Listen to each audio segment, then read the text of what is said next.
বাংলা সাহিত্যের প্রথম মহাকবি মাইকেল মধুসূদন দত্তের যশোরের সবচাইতে প্রাচীন এই ভবনের সামনে দাঁড়িয়ে এই মুহূর্তে যে যেখান থেকে আমাদেরকে দেখছেন প্রত্যেককে জানাচ্ছি শুভেচ্ছা। আজ আমরা যশোরের বিভিন্ন স্থান এবং প্রত্নতাত্ত্বিক স্থান সম্মিলিত স্থানগুলোতে গিয়ে ভিডিও ধারণের মাধ্যমে আপনাদেরকে দেখাবো অবিভক্ত বাংলার প্রথম শত্রুমুক্ত জেলা, খ্যাতিমান সমাজসেবক মুন্সি মেহেরুল্লাহ যশোর, শিক্ষা সমাজসেবক যদুনাথ মজুমদার, বিখ্যাত বীজগণিতবিদ গীতি বসু এবং জ্যোতিষবিজ্ঞানী রাধা গোবিন্দ চন্দ্রের যশোর, মুক্তিযুদ্ধের প্রথম মুক্ত জেলা এবং প্রথম ডিজিটাল জেলাও যশোর, বাণিজ্যিকভাবে প্রথম ফুল চাষের জেলা, কপোতাক্ষ নদের জেলা, নকশিকাথা, জামতলার মিষ্টি এবং খেজুর গুড়ের জেলা যশোর, সাংবাদিক ও সাহিত্যিক শিশির কুমার ঘোষ, কবি ও গীতিকবি এবং অধ্যাপক মোহাম্মদ মনিরুজ্জামান, শিক্ষাবিদ অধ্যাপক শরীফ হোসেন, সাহিত্যের উজ্জ্বল নক্ষত্র মনোজ বসু, অ্যাডভোকেট শহীদ মশিউর রহমানের যশোর। এবার চলুন যশোর জেলাকে নিয়ে জেনে আসি প্রয়োজনীয় কিছু তথ্য। এই ভবনের সাথে জড়িয়ে আছে 2 শতাধিক বছরের প্রাচীন ইতিহাস। বর্তমানে এটি ডিসি ভবন নামেও পরিচিত। ভবনটি গড়ে উঠেছে ভৈরব নদীর তীরে।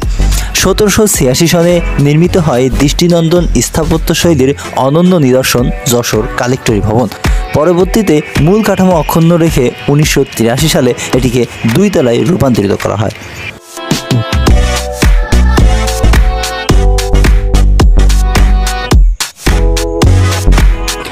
যখন সে দোল খায় মনে হয় কোনো সুন্দরী রমণীর কানের দুল, তার বিচিত্র রঙের হাসিতে মুগ্ধ করে রেখেছে চারদিক।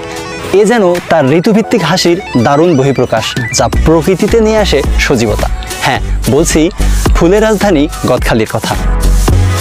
সকালে শীতল স্নিগ্ধতায় মধুরূপী পাখি এবং পতঙ্গের দল আসে এখান থেকে মধু সংগ্রহ করতে। মাঠের পর মাঠ জুড়ে বিস্তৃত ফুলের ক্ষেত। যশোর শহর থেকে যশোর রোড ধরে শতবর্ষী রেইনটির ছায়া মারিয়ে বেনাপোলের দিকে 18 কিলোমিটার গেলেই গদখালি বাজার। 90টি গ্রাম এবং 4000 বিঘা জমির উপর চাষ করা হয় ফুল। যশোর সবজি চাষে অনেক আগে থেকে বিখ্যাত হলেও স্বাধীনতার পর থেকে যুক্ত হয়েছে ফুলের চাষ।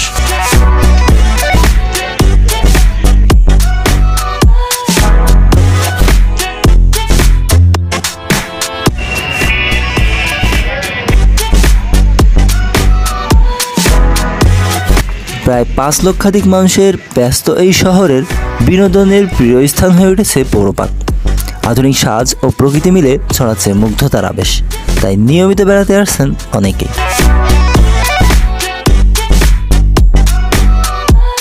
এই পার্কটিতে রয়েছে একটি ঐতিহাসিক স্মৃতিচিহ্ন।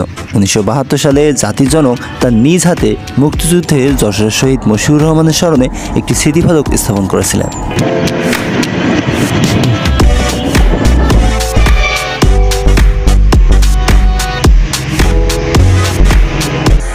এখন আমি আপনাদেরকে একটি ব্যতিক্রমধর্মী মন্দিরের গল্প বলবো। চৌচালা ঘরের উপরে আরেকটি চৌচালা। ইন্টারনেট ঘাটাঘাটি করলে আপনি দেখবেন বাংলাদেশে অনেক ধরনের মন্দির থাকলেও এই ধরনের মন্দির দ্বিতীয়টি নাই। যশোর শহর থেকে চাষড়া থেকে মাত্র 2 কিলোমিটার ভিতরে মন্দিরটি অবস্থিত।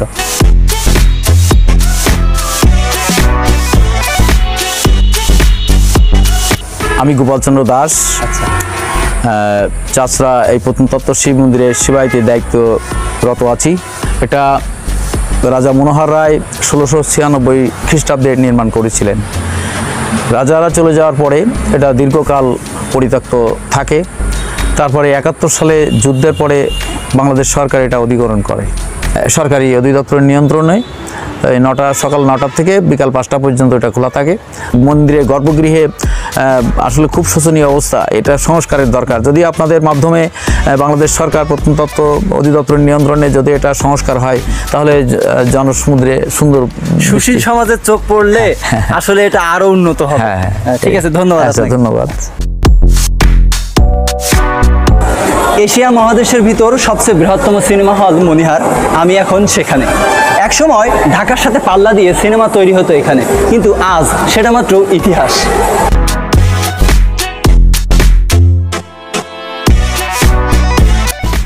জাঁকজমক আলোকসজ্জায় সজ্জিত এবং যশোরবাসী বিনোদনের অন্যতম সেরা একটি স্থান মনিহার। এজন্যই আপনার পরিবারের অবসর উপভোগের সেরা উপায় হতে পারে এর সৌন্দর্য।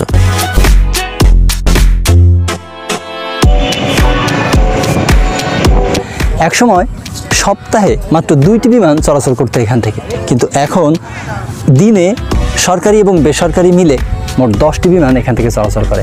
এবং সুখের বিষয় এটা যে এই বিমানবন্দরটি আন্তর্জাতিক বিমানবন্দরের স্বীকৃতি পেয়েছে এবং দ্রুত কাজ নিষ্পত্তিও হচ্ছে।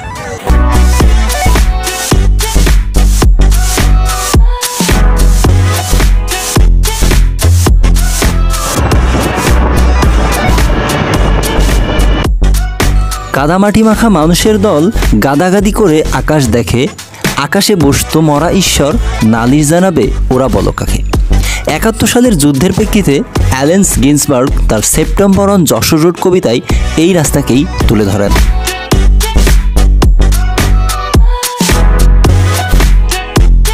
রাস্তাটির সাথে জড়িয়ে আছে জমিদার পুত্রের তার মায়ের প্রতি ভালোবাসা, 71-এর মুক্তিযুদ্ধের ইতিহাস এবং বব ডিলানের সেই বিখ্যাত গান, যা আজ ইতিহাসের দীর্ঘপথ পাড়ি দিয়ে স্বমহিমায় দাঁড়িয়ে আছে।